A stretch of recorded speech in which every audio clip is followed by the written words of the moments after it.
Bismillahirrahmanirrahim. Assalamualaikum warahmatullahi wabarakatuh. Alhamdulillahirabbil alamin wa bihi nasta'in ala umuri dunya waddin. Assalatu wassalamu ala asrofil anbiya'i wal mursalin wa ala alihi wa sahbihi ajmain, amma ba'du.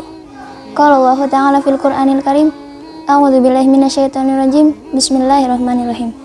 Fa bi ayyi ala'i rabbikuma tukadziban.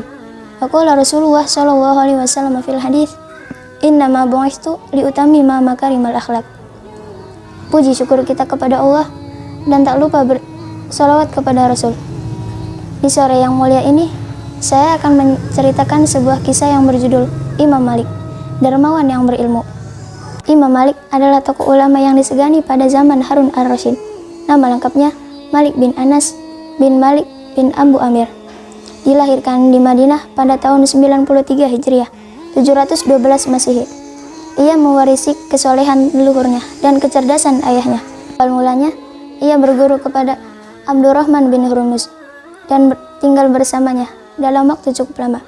Ia berguru kepada Nafi Maula Ibnu Umar, Imam Ja'far Shadiq, Muhammad bin Syihab Az-Zuhri, Yahya bin Sa'ib, dan Rabi'ah.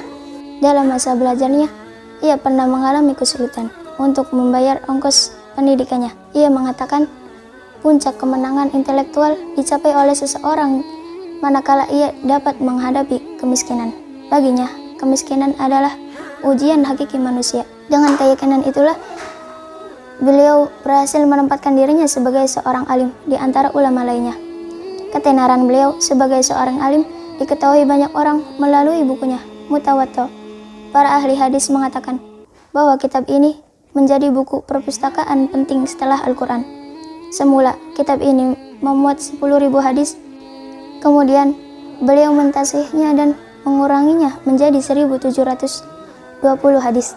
Kitab ini telah diterjemahkan ke dalam berbagai bahasa dan beragam edisi.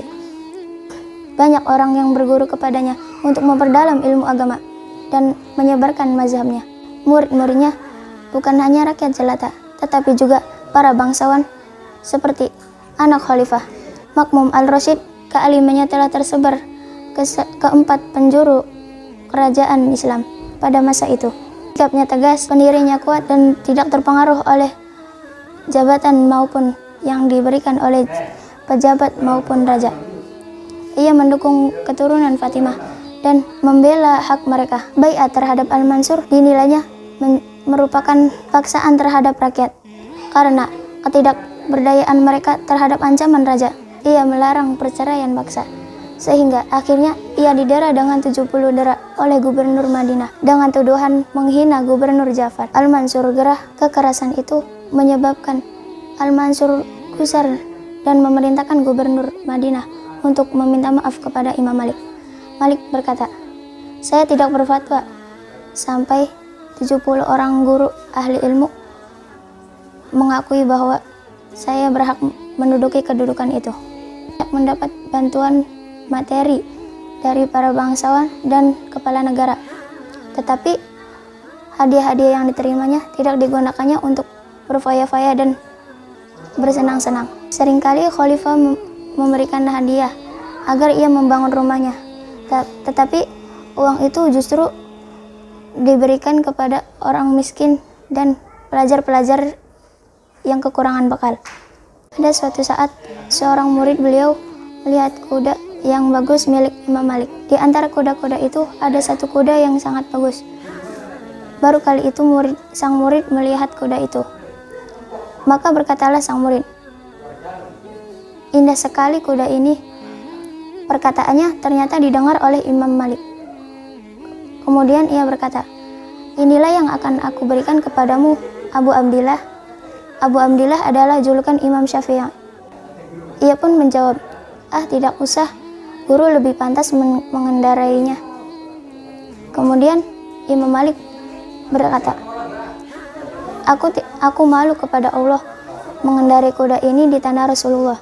Ia wafat dalam usia 86 tahun pada tanggal 11 Rabiul Awal 179 Hijriah. Jasa besarnya terhadap ilmu pengetahuan memberikan inspirasi luas kepada penerus-penerusnya. Layaknya Ghazali, dan Ibnu Khaldun untuk berkiprah sebanyak-banyaknya seperti dirinya. Sekian cerita dari saya. Marhaban ya Ramadan. Wassalamualaikum warahmatullahi wabarakatuh.